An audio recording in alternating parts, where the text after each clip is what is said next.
Salam sejahtera dalam kasih Kristus. Apa kabar Bapak Ibu Saudara sekalian? Saat ini kita berada di Minggu Advent yang keempat.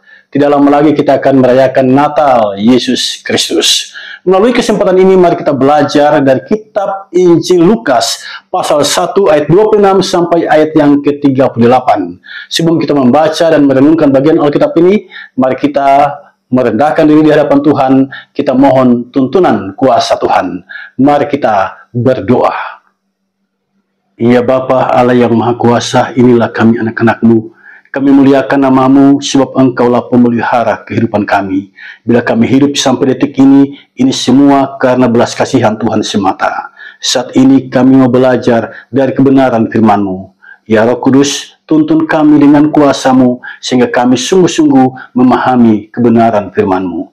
Di dalam nama Tuhan Yesus, kami berdoa. Amin. Bapak Ibu Saudara sekalian, mari kita membuka Alkitab. Kita membuka dari kitab Injil Lukas pasal 1, ayat 26 sampai ayat yang ke-38. Judul bacaan kita pemberitahuan tentang kelahiran Yesus. Dalam bulan yang ke-6, Allah menyuruh malaikat Gabriel pergi ke sebuah kota di Galilea bernama Nazaret, kepada seorang perawan yang bertunangan dengan seorang bernama Yusuf dari keluarga Daud. Nama perawan itu Maria. Ketika malaikat itu masuk ke rumah Maria, ia berkata, "Salam hai engkau yang dikaruniai, Tuhan menyertai engkau." Maria terkejut mendengar perkataan itu, lalu bertanya di dalam hatinya, "Apakah arti salam itu?" Kata malaikat itu kepadanya, "Jangan takut, hai Maria, sebab engkau beroleh kasih karunia di hadapan Allah. Sesungguhnya engkau akan mengandung dan akan melahirkan seorang anak laki-laki, dan hendaklah engkau menamai dia Yesus. Ia akan menjadi besar dan akan disebut Anak Allah yang Maha Tinggi. Dan Tuhan Allah akan mengaruniakan kepadanya takhta Daud, bapa leluhurnya. Dan ia akan menjadi raja atas kaum keturunan Yakub sampai selama-lamanya. Dan kerajaannya tidak akan berkesudahan." Kata Maria kepada malaikat itu, "Bagaimana hal itu mungkin terjadi karena aku belum bersuami?" Jawab malaikat itu kepadanya, "Roh Kudus akan turun atasmu dan kuasa Allah yang Maha Tinggi akan menaungi engkau. Sebab itu anak yang akan kau lahirkan itu akan disebut kudus, Anak Allah. Dan sesungguhnya Elisabet sanakmu itu, ia pun sedang mengandung seorang anak laki-laki pada hari tuanya. Dan inilah bulan yang ke-6 bagi dia yang disebut mandul itu. Sebab bagi Allah tidak ada yang mustahil." Kata Maria, "Sesungguhnya aku ini adalah hamba Tuhan, jadilah padaku menurut perkataanmu itu." Lalu malaikat itu meninggalkan dia. Bapak Ibu Saudara sekalian yang dikasihi Tuhan, tema khotbah kali ini, tidak ada yang mustahil bagi Allah. Saudara, berbeda dengan Allah, manusia itu adalah makhluk yang terbatas. Umur manusia terbatas, hidup manusia terbatas, kekuatan manusia terbatas. Karena itu manusia disebut makhluk yang fana, makhluk yang tidak kekal, makhluk yang gampang hancur. Sedangkan Allah itu kekal. Nah, karena manusia itu adalah makhluk yang terbatas, maka ada banyak hal yang mustahil bagi manusia. Ada banyak hal yang tidak bisa dikerjakan oleh manusia. Ada banyak hal yang memang benar-benar manusia tidak berdaya mengatasinya.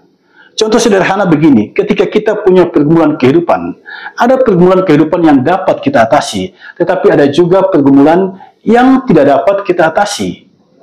Mengapa kita tidak dapat mengatasinya? Karena kita adalah makhluk yang terbatas. Pikiran kita terbatas, kekuatan kita terbatas. Karena kita terbatas adanya, maka banyak hal yang tidak dapat kita selesaikan. Tetapi bagi Allah tidak ada yang mustahil. Bagi Allah tidak ada yang mustahil. Allah Maha Kuasa. Dia dapat melakukan segala hal. Saudara sekalian, Karena Allah dapat melakukan segala hal, maka manusia menggantungkan pengharapannya kepada Allah. Nah, di minggu Advent yang keempat ini mari kita renungkan perkataan malaikat Tuhan yang dijadikan tema khotbah saat ini. Tidak ada yang mustahil bagi Allah. Kalau kita mengikuti kamus bahasa kita, kata mustahil artinya tidak mungkin terjadi. Itu pengertian kata mustahil. Kalau kita menggali lebih dalam lagi dalam Alkitab berbahasa Yunani, kata mustahil tertulis di sana adunateo, artinya tidak mungkin atau tidak sanggup. Jadi ketika malaikat mengatakan tidak ada yang mustahil bagi Allah, itu mengandung pengertian bahwa Allah itu maha kuasa. Dia maha kuasa. Alam semesta ini ada di bawah kemahakuasaannya. Di sisi lain dengan mengatakan bagi Allah tidak ada yang mustahil, di situ sesungguhnya terkandung pesan bahwa tidak ada di alam semesta ini yang dapat disamakan dengan Allah. Tidak ada di alam semesta ini yang dapat menandingi kuasa Allah. Nah, karena Allah itu maha kuasa, maka apa yang menjadi keraguan manusia itu dapat dijawab oleh Allah. Termasuk keraguan Maria melahirkan Yesus. Itu dapat dijawab oleh Allah. Karena dia maha kuasa.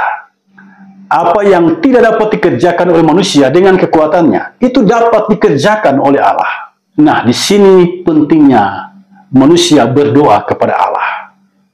Menjalani kehidupan tidak bisa hanya kerja, kerja, dan kerja. Kita harus meluangkan waktu berdoa kepada Allah. Mengapa?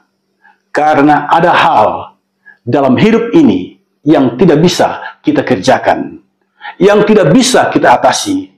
Hanya Bapa Surgawi, hanya Allah lah yang dapat mengatasinya.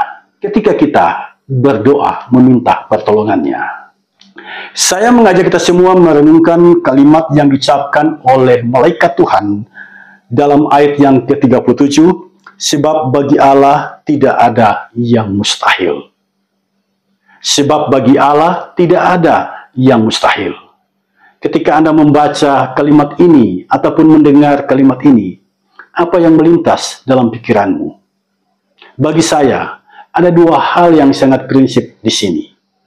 Yang pertama, Allah mau menegaskan bahwa kita manusia makhluk yang terbatas dan Dia maha kuasa.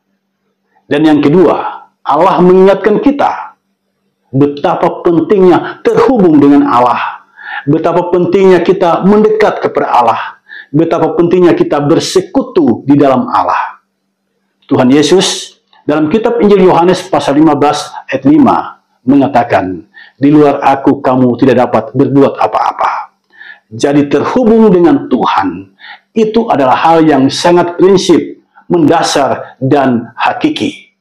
Menjalani kehidupan harus selalu terhubung dengan Tuhan. Sebab di luar Tuhan kita tidak dapat berbuat apa-apa. Nah, ketika malaikat Tuhan mengatakan sebab bagi Allah tidak ada yang mustahil, muncul pertanyaan bagi kita di sini. Mengapa malaikat menyampaikan kalimat ini kepada Maria?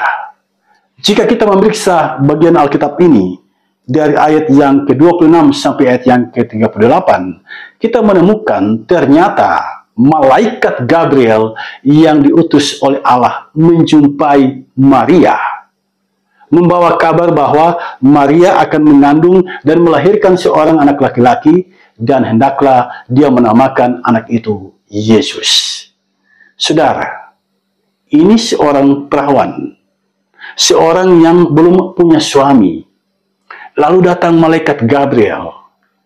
Datang malaikat Gabriel menyampaikan pesan bahwa engkau akan mengandung dan melahirkan seorang anak laki-laki, dan hendaklah engkau menamakan anak itu Yesus.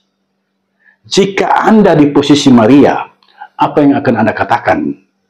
Maria belum bersuami, belum punya suami. Tetapi berita yang disampaikan oleh malaikat, engkau akan mengandung dan melahirkan seorang anak laki-laki. Kalau Anda di posisi Maria, apa yang akan Anda katakan?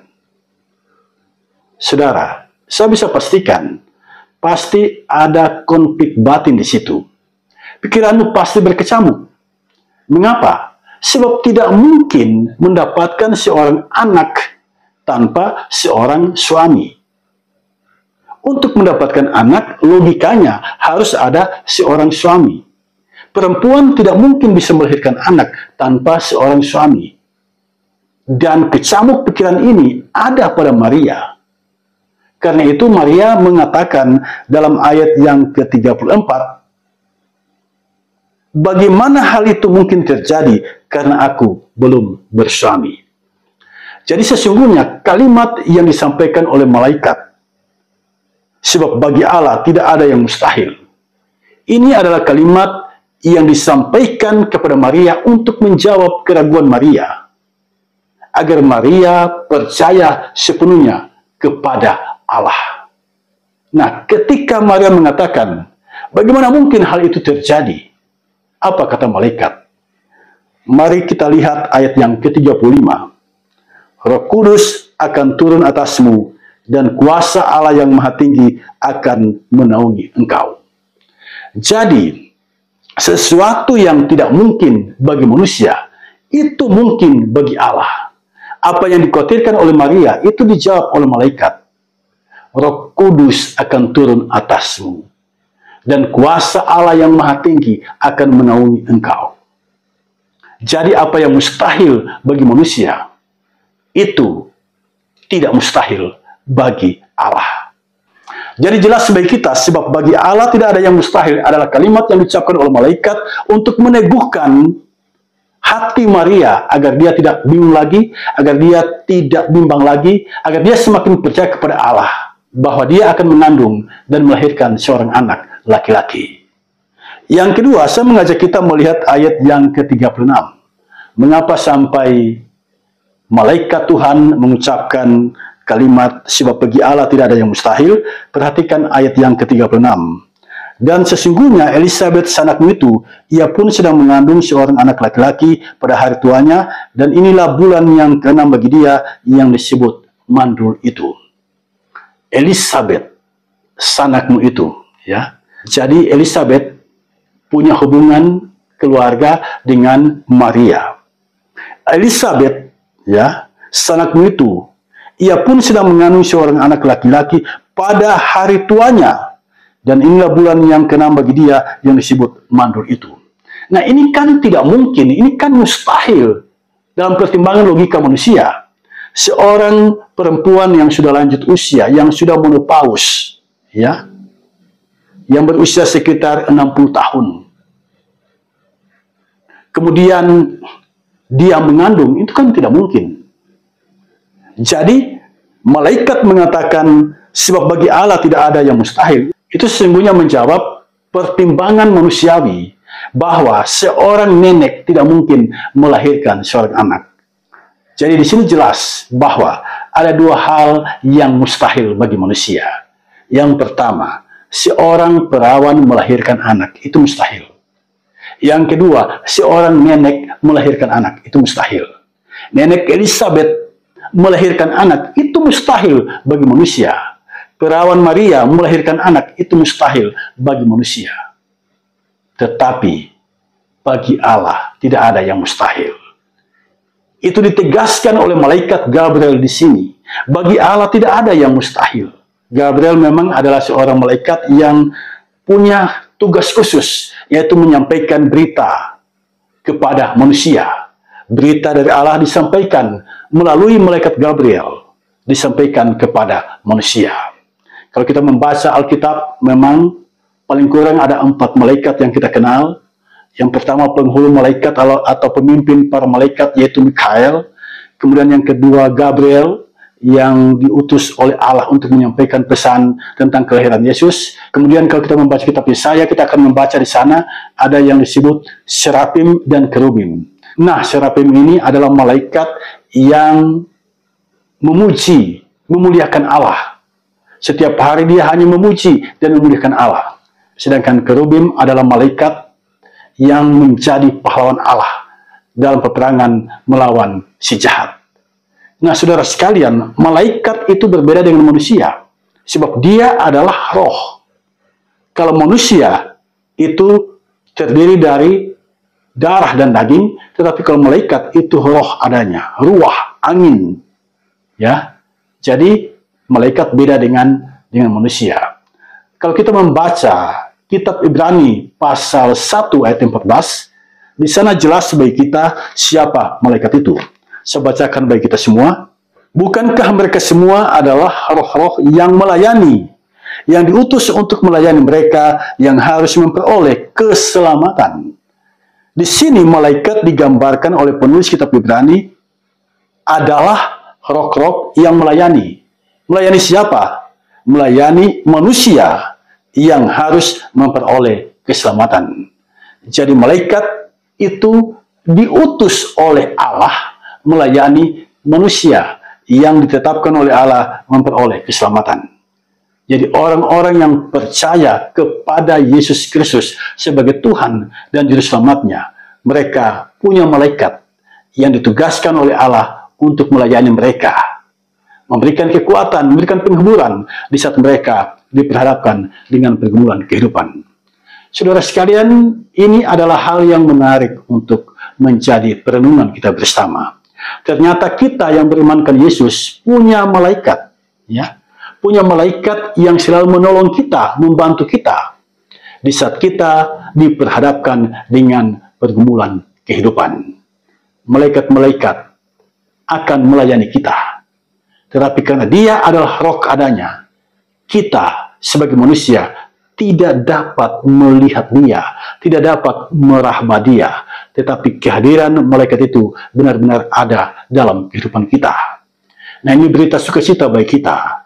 Ternyata seberat apapun pergumulanmu, sepahit apapun jalan hidupmu, ada malaikat yang diutus oleh Allah untuk melayanimu, memberikan kekuatan kepadamu, memberikan solusi bagimu dalam mengatasi setiap pergumulan kehidupan.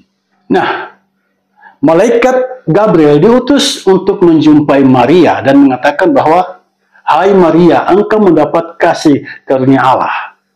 Maria saat itu berada di sebuah kampung yang bernama Nazaret.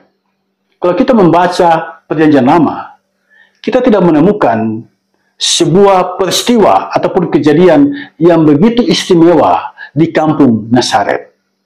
Kalau kita membaca Yerusalem, itu banyak peristiwa yang terjadi di sana. Ataupun Betel, ada peristiwa di situ yang ajaib, di mana Yakub bermimpi melihat malaikat naik turun tangga. Tetapi Nazaret memang sebuah kampung yang terpencil, tidak dikenal, yang sering dipandang rendah oleh orang-orang di kota Yerusalem. Nah, Maria ada di kampung itu. Tuhan mengutus malaikat untuk menjumpai Maria dan mengatakan, "Hai Maria, engkau mendapat kasih karunia di hadapan Allah." Ini adalah berita yang menyukacitakan. Maria, seorang perempuan biasa, Maria dari sebuah kampung yang kecil dan terpencil, Maria yang tidak punya pangkat apa-apa, yang tidak punya jabatan apa-apa, mendapatkan kasih karunia dari Allah, melahirkan seorang anak laki-laki, yaitu Yesus. Nah, Yesus ini digambarkan oleh malaikat Gabriel. Ternyata Yesus itu pribadi yang unik. Perhatikan ayat yang ke-32. Ia akan menjadi besar dan akan disebut anak Allah yang maha tinggi. Jadi, sebelum Yesus lahir, sebutan baginya adalah anak Allah yang maha tinggi. Dan Tuhan Allah akan mengaruniakan kepadanya takhta Daud, bapa leluhurnya. Ayat 33, dan ia akan menjadi raja atas kaum keturunan Yakub sampai selama-lamanya, dan kerajaannya tidak akan berkesudahan. Jadi ada 3 keunikan Yesus di sini yang disampaikan oleh malaikat. Yang pertama, ya, dia akan disebut anak Allah yang maha tinggi. Ketika Yesus disebut anak Allah yang maha tinggi, itu bukan berarti dia adalah anak dari Allah. Bukan. Sebutan anak di sini menunjuk pada ungkapan simbolik bahwa Yesus itu berasal dari Allah. Perhatikan kitab Injil Yohanes pasal yang ke-8, kita menemukan di sana bahwa Yesus menyebut dirinya berasal dari Allah. Nah, karena dia berasal dari Allah, maka dia disebut anak Allah yang maha tinggi. Itu keunikan yang pertama. Yesus disebut anak Allah yang maha tinggi. Yang kedua, Yesus menjadi raja atas kaum keturunan Yakub sampai selama-lamanya.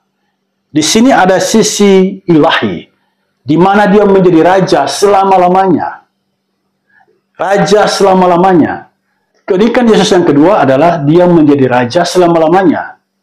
Bukan raja sementara waktu, bukan raja dari rentang waktu sekian sampai tahun sekian, bukan. Tapi raja yang selama-lamanya. Itu keunikan yang kedua. Keunikan yang ketiga, kerajaannya tidak akan berkesudahan. Kerajaannya tidak akan berkesudahan. Jadi dari apa yang disampaikan oleh malaikat ini kita menemukan sisi keilahian dari Yesus. Yang mana dia berasal dari Allah sehingga disebut anak Allah yang maha tinggi. Itu yang pertama. Yang kedua, dia menjadi raja selama-lamanya. Dan yang ketiga, kerajaannya tidak berkesudahan. Nah, saudara sekalian, dengan apa yang disampaikan oleh malaikat Tuhan ini, maka kita sebagai orang Kristen semakin dikuatkan, semakin diteguhkan iman harap kita bahwa Yesus benar-benar Tuhan. Tidak ada manusia yang menjadi raja selama-lamanya. Tidak ada manusia yang keluar dari Allah. Tidak ada manusia yang kerajaannya tidak berkesudahan. Tidak ada manusia yang menjadi raja selama-lamanya. Hanya Yesus. Hanya Yesuslah yang punya kerajaan tak berkesudahan, yang menjadi raja selama-lamanya. Sampai saat ini dia berkuasa atas surga dan dunia. Yesus Maha Kuasa. Yesus Maha Kuasa. Dan itu dia ucapkan sebelum dia naik ke surga. Kepadaku telah diberikan segala kuasa di surga dan di bumi. Saudara sekalian, bagaimana reaksi Maria ketika dia mendapatkan kabar dari malaikat Tuhan bahwa dia akan melahirkan seorang anak laki-laki dan hendaklah dia menamakan anak itu Yesus. Kemudian sanaknya yang bernama Elizabeth, dia mengandung seorang anak laki-laki pada hari tuanya, dan ini bulan yang ke-6 bagi dia yang disebut mandul itu. Bagaimana reaksi Maria? Saya mengajak kita semua membaca ayat yang ke-38. Kata Maria, sesungguhnya aku ini adalah hamba Tuhan, jadilah padaku menurut perkataanmu itu. Dari apa yang dikatakan oleh Maria ini, saya melihat dua hal di sini. Yang pertama, kerendahan hati. Ketika Maria mengatakan, sesungguhnya aku ini adalah hamba Tuhan. Saudara, jika kita merasa diri adalah hamba, itu berarti kita merendahkan diri kita. Pada umumnya, manusia ingin menjadi tuan, ingin berkuasa, ingin memerintah orang lain. Tetapi Maria tidak. Dia mengatakan, sesungguhnya aku ini adalah hamba Tuhan. Dan semua orang tahu, seorang hamba, dia bekerja, mengabdi pada tuannya. Seorang hamba, dia bekerja hanya untuk menyenangkan hati tuannya. Yang kedua, Maria adalah seorang yang taat. Ketika dia berkata, jadilah padaku menurut perkataanmu itu. Maria tidak lagi mengikuti logikanya, mengikuti pertimbangan akal budinya. Kalau dia mengikuti pertimbangan akal budinya, dia akan mengatakan, malaikat ini tidak masuk akal. Saya tidak mungkin menjalankan perintah ini karena aku belum bersuami. Minta maaf, malaikat, saya belum bersuami. Saya belum bersuami, saya tidak bisa menjalankan mandat ini. Tetapi Maria, dia tidak berkata seperti itu. Maria mengatakan, jadilah padaku menurut perkataanmu itu. Itulah ketaatan Maria. Bapak Ibu Saudara sekalian, sampai di sini apa sesungguhnya pesan yang disampaikan kepada kita melalui bacaan kita saat ini? Saya mencatat beberapa hal penting di sini. Yang pertama, Allah merancang kebaikan bagi kita. Perhatikan bacaan kita saat ini. Yang mengambil inisiatif untuk menjumpai manusia adalah Allah. Yang punya inisiatif menyuruh malaikat Gabriel menjumpai manusia, itu adalah Allah.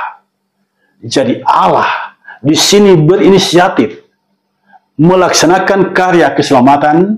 Allah berinisiatif menjumpai Maria melalui malaikat Gabriel, menyampaikan berita sukacita bahwa dia akan mengandung dan melahirkan seorang anak laki-laki, dan anak itu harus dinamakan Yesus. Inilah karya keselamatan dari Allah yang dibawa oleh malaikat Gabriel, disampaikan kepada Maria. Kalau dulu Allah mengutus malaikatnya dan para nabi serta imam, sekarang Allah mengutus para pelayannya, pendeta, pastor, penatua, diaken, gembala, evangelis, dan lain sebagainya. Semuanya itu diutus oleh Allah untuk kebaikanmu. Harap ini menjadi catatan kita semua. Allah mengutus para pelayannya untuk kebaikanmu, untuk kebaikan kita semua. Jadi apa yang disampaikan oleh para pelayan melalui mimbar-mimbar pewartaan itu sesungguhnya adalah untuk kebaikan kita. Jadi Allah punya rancangan kebaikan bagi kita. Allah punya rancangan kebaikan bagimu. Persoalannya adalah, apakah engkau percaya bahwa Allah punya rancangan kebaikan bagimu? Apakah engkau percaya bahwa Allah punya rancangan kebaikan bagi keluargamu? Apakah engkau percaya bahwa Allah punya rancangan kebaikan bagi anak-anakmu? Di situ soalnya. Allah mengasihi Maria. Allah berkasih karunia kepada Maria, perempuan yang sederhana, perempuan yang tidak terkenal, perempuan dari sebuah kampung kecil dan terpencil yang bernama Nazaret. Ini menjadi catatan penting bagi kita. Jangan suka memandang rendah orang. Jangan suka meremehkan orang. Orang yang tidak berpangkat, orang yang kelihatannya sederhana, jangan sekali-kali engkau rendahkan. Lihatlah Maria, perempuan yang sederhana, perempuan yang tidak punya apa-apa, tetapi dia mendapat kasih karunia dari Allah. Maria di mata dunia biasa saja, tetapi Maria di mata Allah luar biasa. Kita yang biasa saja bisa menjadi luar biasa di tangan Allah. Betapa pentingnya hal ini menjadi kesadaran kita, bahwa siapapun yang biasa di tangan Allah bisa menjadi luar biasa. Ada seorang laki-laki, anak seorang petani, dalam pemilu kada pada bulan November baru-baru ini, dia terpilih menjadi seorang bupati. Perhatikan saudara sekalian, banyak orang tidak menduga tentang hal ini, tetapi jika Allah sudah berkehendak, jika Allah sudah berkasih karunia kepada kita, maka apa yang tidak mungkin bagi manusia, itu mungkin bagi Allah. Pesan yang kedua yang dapat kita tarik dari bagian Alkitab yang kita baca saat ini adalah, rancangan kebaikan Allah kadang-kala tidak bisa kita pahami karena logika kita terlalu dominan. Ya, logika kita terlalu dominan.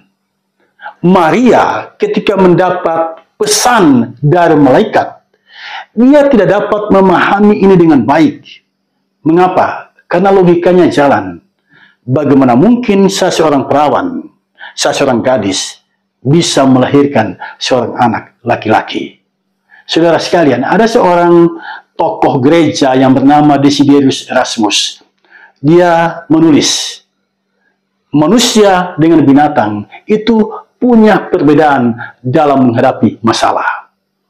Kalau binatang ketika dia berhadapan dengan masalah, dia mengatasi masalah itu dengan ototnya. Sedangkan manusia ketika dia berhadapan dengan masalah, dia mengatasi masalah itu dengan otaknya. Jadi jika ada manusia yang punya masalah lalu mengatasi masalah itu dengan ototnya, apa bedanya manusia itu dengan binatang? Saudara, beriman itu butuh logika. Tetapi jangan biarkan logika akal budi kita menguasai diri kita. Sebab logika bukanlah segala-galanya. segala-galanya adalah Tuhan Allah. Tunduk pada Tuhan Allah dan selalu memohon hikmat dari Tuhan Allah. Itu jauh lebih penting daripada kita hanya tenggelam mengandalkan kemampuan logika kita. Ada saja gereja atau persekutuan yang berantakan ketika pemimpinnya hanya mengandalkan logika akal budi tanpa meminta hikmat dari Tuhan. Berlogika itu baik, tetapi meminta hikmat Tuhan itu jauh lebih baik.